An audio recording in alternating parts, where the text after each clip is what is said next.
नमस्कार. ठरलं तर मग मालिकेचा आजचा भाग तुम्ही पाहताय आणि मालिकेमध्ये आता जबरदस्त ट्विस्ट दाखवलाय.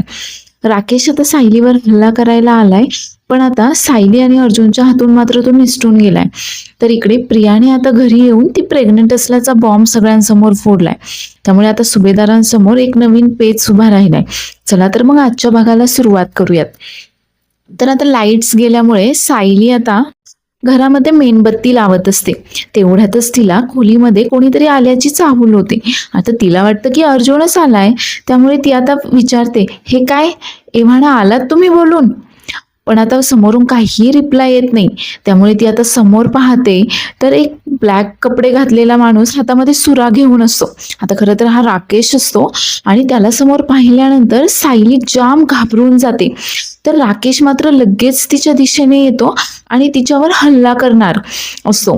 तर सायली खूप घाबरलेली असते आणि विचारत असते की कोण आहेस तू आणि तू घरामध्ये कसा आलायस?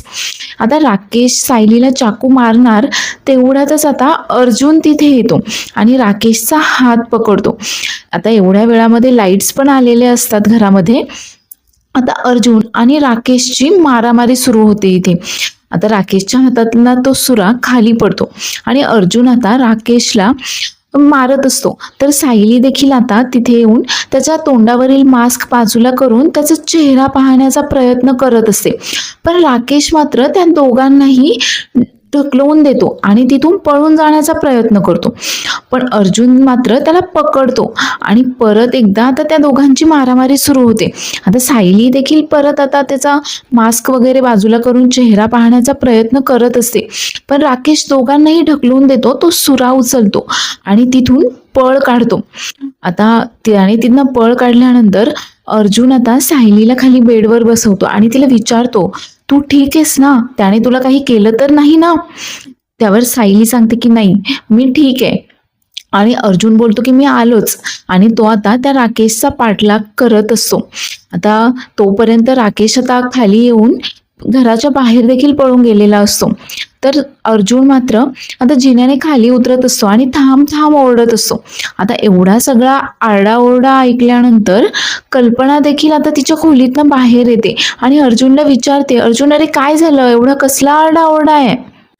तर इकडे सायली तिच्या खोलीमध्येच असते आणि तिच्या लक्षात येतं की जेव्हा सायली आता तो मास्क बाजूला करून त्या हल्लेखोराचा चेहरा पाहण्याचा प्रयत्न करत असते, त्याच वेळेला राकेशच्या गळ्यामधले असलेली चेन आता सायलीच्या हातात आलेली असते. ती तिथेच पडलेली असते. आता सायली मात्र विचार करत असते की हा जर चोर होता तर त्याच्याकडे एवढ्या महागाची सोन्याची चेन कशी असेल बरं? तर इकडे आरडाओरडा ऐकून आता कल्पनाच्या मागोमागच अस्मिता आणि अश्विन देखील तिथे आलेले असतात आणि ते अर्जुनला विचारत असतात की काय झालं, हा कसला आरडाओरडा होता? तोपर्यंत सायली देखील आता जिन्याने खाली येताना दाखवलीये. तर अर्जुन आता त्यांना सांगतो की कोणीतरी घरामध्ये शिरलं होतं आणि त्यांनी सायलीवर हल्ला केला. आता हे ऐकून या दोघी देखील जाम घाबरून जातात. तर अश्विन तिथे येऊन सांगतो की कोणीतरी फ्यूज काढून ठेवला होता. आता मात्र अर्जुनच्या लक्षात येतं की हे कोणीतरी अगदी प्लॅन करून मुद्दाम घडवून आणलंय तर. आणि अर्जुन आता लगेचच इन्स्पेक्टर सावंतांना फोन करतो आणि त्यांना सांगतो की आमच्या घराच्या बाहेर या लगेच. इथे घरामध्ये कोणीतरी सायलीवर हल्ला करण्याचा प्रयत्न केलाय. आणि तो आता या तिघींनाही घरामध्येच थांबायला सांगतो आणि अश्विनला घेऊन आता तो या हल्लेखोराचा पाठलाग करण्यासाठी, तो कुठे लपून बसलाय का हे पाहण्यासाठी आता तो अश्विन सोबत घराच्या बाहेर पडतो. तोपर्यंत हा राकेश मात्र तिथून आता पळून जाण्यामध्ये यशस्वी झालेला असतो. तर घराच्या बाहेर आल्यानंतर अर्जुन आता अश्विनला सांगतो की तू या दिशेला पहा, मी आता या दिशेला पाहतो. आणि दोघीही आता त्या हल्लेखोराचा शोध घ्यायचा प्रयत्न करत असतात. पण हल्लेखोर मात्र त्या दोघांनाही कुठेही सापडत नाही, कारण ते दोघेही घराच्या बाहेर येईपर्यंत तो हल्लेखोर मात्र तिथून पळून गेलेला असतो. तर अश्विन आता अर्जुनकडे येऊन त्याला सांगतो की मी सगळीकडे पाहिलं, पण इकडे देखील मला कोणीच काही दिसलं नाहीये. आता अर्जुनही पाहतो की कदाचित तो पळून गेला असेल, इकडेही मला कोणीच दिसलं नाहीये. आणि ते दोघेही आता घरात जायला निघतात. तर तेवढ्यातच इन्स्पेक्टर सावंत तिथे येतात आणि इन्स्पेक्टर सावंत त्यांना विचारतात की काय झालं, सापडला का तुम्हाला हल्लेखोर? त्यावर अर्जुन सांगतो की नाही, आम्ही सगळीकडे शोधलं पण कोणीही सापडलं नाहीये. त्यावर इन्स्पेक्टर देखील सांगतात की मी देखील गेटवर पाहिलं, पण तिथे देखील कोणी सुद्धा नव्हतं. तर इन्स्पेक्टर सांगतात की तुम्ही काहीही काळजी करू नका, मी 2 कॉन्स्टेबलला आता तुमच्या घराबाहेर पहारा द्यायला सांगतो. तर इकडे घरामध्ये कल्पना आणि अस्मिता सायलीला विचारत असतात की तू ठीक आहेस ना, कोण होता तो हल्लेखोर? तर आता सायली सांगते की तो कोण होता ते तर मला माहित नाही, पण मी ठीक आहे. खरं तर आता कल्पना आणि अस्मिता दोघीही खूप घाबरलेल्या असतात आता हे ऐकल्यानंतर वगैरे. तर कल्पना खूप काळजी करत असते आणि ती विचारत असते की अगं पण असं कोण होतं की त्याने तुझ्यावर हल्ला का केला असेल बरं? त्यावर सायली सांगते की मला खरंच काहीच माहित नाही तो हल्लेखोर कोण होता. त्यावर आता अस्मिता बोलते की बरं झालं, कमीत कमी तुला तरी काही झालेलं नाहीये. आणि तेवढ्यातच आता अश्विन आणि अर्जुन देखील घरामध्ये आलेले असतात. ते आल्यावर आता कल्पना त्यांना विचारते की कोण होता तो, पकडलं का तुम्ही त्या हल्लेखोराला? त्यावर अर्जुन सांगतो की नाही, तो पळून गेला. आता सगळेच जण विचार करत असतात की हा सायलीवर हल्ला कोणी केला असेल. त्यावर कल्पना बोलते की पण तो हल्लेखोर असा अचानक आपल्या घरामध्ये कसा शिरला असेल बरं? त्यावर अर्जुन बोलतो की कदाचित तो चोरी करण्याच्या उद्देशाने वगैरे घरामध्ये शिरला असेल, कारण आमच्याच खोलीचं दार फक्त उघडं होतं. पण आता हे ऐकल्यानंतर मात्र सायली बोलते, नाही मला नाही वाटत की तो चोरी करण्याच्या उद्देशाने आपल्या घरामध्ये शिरला असेल. नाही, असं असतं तर त्या चोराकडे इतक्या महागाची ही सोन्याची चेन कशी असती बरं? आणि ती तिच्या हातामध्ये असलेली सोन्याची चेन आता सगळ्यांना दाखवते. ती चेन पाहिल्यानंतर अस्मिताला ती कुठेतरी पाहिल्यासारखी वाटते आणि ती तसं सगळ्यांना बोलून देखील दाखवते.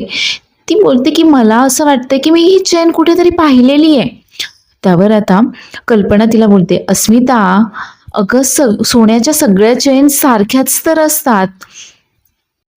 आणि ती सगळ्यांनाच सांगते की नाही, आता उशीर पण खूप झालाय, झोप तर कोणालाच येणार नाहीये माहिती आहे मला, पण तरी सुद्धा आता तुम्ही सगळ्यांनी आपापल्या खोलीमध्ये जा आणि आराम करा. आणि ती हात जोडून आता देवाला प्रार्थना करत असते की सायली आणि अर्जुनवर कुठलंही नवीन संकट येऊ देऊ नकोस म्हणून. तर आता अर्जुन देखील सायलीला घेऊन आता त्यांच्या खोलीमध्ये जातो. त्यानंतर तिनं अस्मिता आणि अश्विन देखील आपापल्या खोलीमध्ये निघून जातात.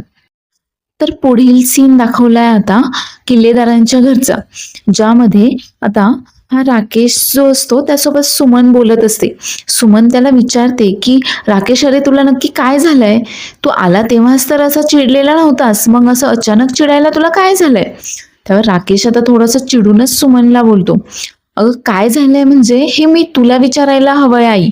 अगं पप्पा इतके दिवस झाले जेलमध्ये गेलेत आणि तू त्यांच्याबद्दल एक शब्द देखील बोलत नाहीयेस, त्यांच्याबद्दल काही देखील काळजी वाटत नाहीये तुला. त्यावर आता सुमन थोडंसं चिडूनच बोलते, मग काय मी दिवसभर त्यांचे गोडवे गायला हवेत का तुला? त्यावर आता राकेश बोलतो, हो गायलाच हवेत. अगं काहीही झालं तरी नवरा आहे तुझा आणि त्यांच्याबद्दल तुला काहीच कशी काळजी वाटत नाहीये. त्यावर आता सुमन खूप चिडते आणि बोलते की असं त्यांनी काय केलंय बरं की ज्याचा मला अभिमान वाटेल किंवा त्यांचे मी गोडवे गाऊ? अरे स्वतःच्या सख्ख्या भावाला जीवे मारण्याचा प्रयत्न केला त्यांनी. ते भाऊजी आणि बहिणींच्या बाबतीमध्ये कसे वागलेत ते पाहिलं नाहीयेस का तू? ते त्यांच्या भावनांशी खेळलेत. कुठल्या तरी वेगळ्याच मुलीला तन्वी बनवून त्यांनी आपल्या घरामध्ये पाठवलं. एवढे कारण पुरेसं नाहीये का? त्यावर आता खरं तर हा राकेश खूप चिडलेला असतो सुमनवर आणि तो आता नागराजचीच बाजू घेऊन सुमन सोबत भांडण करत असतो. आणि वर तो सुमनलाच बोलतो की अगं उलट लाज तर पप्पांना वाटत असेल की तू त्यांची बायको आहेस म्हणून. आणि खरं तर त्याच्या तोंडून हे असं ऐकल्यानंतर सुमनला खूप वाईट वाटतं. पण तेवढ्यातच तिथे प्रतिमा येते आणि प्रतिमा थोडासा आवाज चढवूनच राकेशला ओरडते. तर इकडे सायली आणि अर्जुन दोघेही आता त्यांच्या खोलीमध्ये पोहोचलेले असतात. सायलीच्या हातामध्ये ती चेन असते आणि ती विचार करत असते की हे नक्कीच चोराचं काम नाहीये. आता अर्जुन आणि सायली मात्र हाच विचार करत असतात की तो हल्लेखोर नक्की कोण असेल आणि त्याने सायलीवरच हल्ला का केला असेल. त्यावर अर्जुन बोलतो की आधी मधुभाऊंवर हल्ला झाला आणि आता तुझ्यावर. त्या हल्ल्यामुळेच मधुभाऊंची ही अवस्था झाली आहे आणि आज तुझ्यावर हल्ला झालाय. पण हा हल्ला नक्की कोणी घडवून आणला असेल बरं? त्यावर सायली बोलते की मधुभाऊ आणि माझ्यावर हल्ला करणारा हल्लेखोर एकच असेल का? आता हा हल्लेखोर नक्की कोण असेल याबद्दलच त्यांचं डिस्कशन चालू असतं.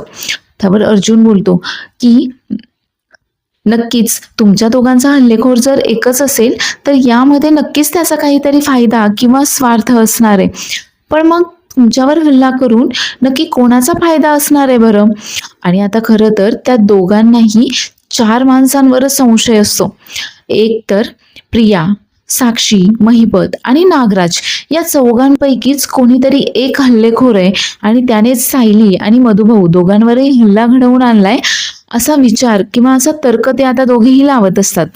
तर आता सायली बोलते की ज्या वेळेस मधुभाऊंवर हल्ला झाला त्यावेळेस साक्षी आणि प्रिया या दोघीही जेलमध्ये होत्या. त्यामुळे आता त्या दोघींनीही मधुभाऊंवर हल्ला करण्याचा प्रश्न मात्र येतच नाहीये. त्यावर अर्जुन बोलतो की कदाचित महिपतने हा हल्ला घडवून आणला असावा. नाही, कारण त्यावेळेस त्याच्याकडे मधुभाऊंवर हल्ला करण्यासाठी ठोस कारण देखील होतं. कारण त्यावेळेस तो त्या आश्रमाची केस हरला होता आणि कदाचित म्हणूनच त्याने सूड उगवण्यासाठी मधुभाऊंवर हल्ला घडवून आणला असणार आहे. किंवा नागराजचा पण या सगळ्यामध्ये काय फायदा असणार आहे बरं मधुभाऊंवर हल्ला करवून आणण्यामध्ये? पण आता सायलीला प्रश्न पडतो आणि ती बोलते की महिपतला जर माझ्यावर हल्ला करायचा असता तर तो इतके दिवस वाट का पाहत असता? त्याने त्याच वेळेस जेव्हा मधुभाऊंवर हल्ला केला तेव्हाच माझ्यावरही हल्ला घडवून आणला असता ना. नाही, मला नाही वाटत की हा हल्ला मधुभाऊंवर आणि माझ्यावर महिपतने घडवून आणला असेल म्हणून. आणि आता खरं तर त्या दोघांच्याही संशयाची सुई नागराजवर जाते आणि त्या दोघांनाही आता असंच वाटतं की प्रिया किंवा साक्षीने तर हल्ला घडवून आणलेला नाहीये आणि आता इतक्या दिवसांनंतर महिपतने देखील हा हल्ला घडवून आणला नसणार आहे. मग उरला फक्त आता नागराज. कदाचित नागराजनेच सायलीवरही आता हल्ला घडवून आणला असणार आहे आणि त्यांच्या लक्षात येतं की आता ज्या वेळेस मधुभाऊंवर हल्ला झाला दहीहंडीच्या दिवशी त्यावेळेस दुसरं कोणीही गुंड वगैरे आता त्यांच्या घरी आलेलं नव्हतं. पण हो, नागराज मात्र या दहीहंडीच्या कार्यक्रमामध्ये त्यांच्या घरी उपस्थित होता आणि आता दोघांच्याही संशयाची सुई नागराजवर जाऊन अटकते आणि दोघांनाही आता खात्री होऊन जाते की म्हणजे हा बंधुभाऊवरून जर झालेला जो हल्ला असतो तो आता त्या नागराजनेच घडवून आणलेला असणार आहे. तर इकडे प्रतिमा आता राकेशवर चांगलंच ओरडते आणि त्याला जाब विचारते, राकेश हे कसं बोलतोयस तू तुझ्या आईशी? नाही, तुझ्या आईने नक्कीच तुझ्यावर हे असे संस्कार केलेले नाहीयेत. लवकर माफी माग तिची. त्यावर आता राकेशच्या लक्षात येतं की या सगळ्यांसमोर आता मनातील चिडचिड बोलून दाखवून वगैरे काही एक उपयोग नाहीये, नाहीतर यांना मात्र आता माझ्यावर संशय येईल. त्यामुळे आता मी गप्प राहिलेलंच जास्त चांगलं होईल. आणि आता प्रतिमाच्या सांगण्यावर न का होईना बळच आता तो सुमनची माफी मागतो आणि सुमनला बोलतो की आई माफ कर मला. नाही म्हणजे पप्पा कसे वागलेत, त्यांनी काय काय गुन्हे केलेत हे माहिती आहे मला आणि या सगळ्याचा मनस्ताप मलाही होतोय. पण तरी देखील पण जाऊ देत, सॉरी, मला माफ कर. तर आता प्रतिमा त्याला बोलते की अरे तुझ्या पप्पांकडनं तुझ्या आईने किती त्रास सहन केलाय, ती काय काय त्रासामधनं गेलीये याची तुला थोडीही देखील कल्पना नाहीये का? आणि तुला जर सुमनबद्दल काही वाटत असेल ना तर लगेच तिची माफी माग.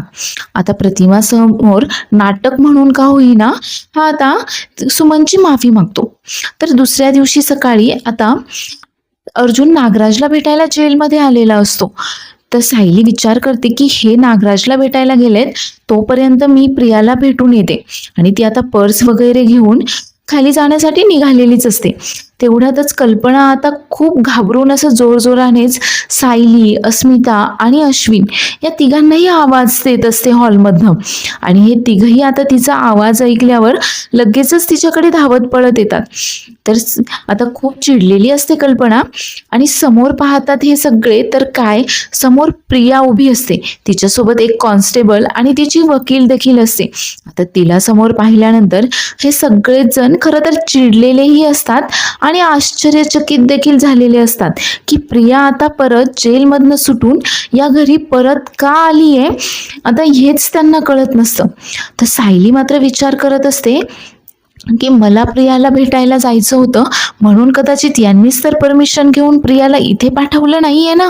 पण हे तर मला याबद्दल काही एक बोलले नाही. तर इकडे जेलमधला सीन दाखवलाय.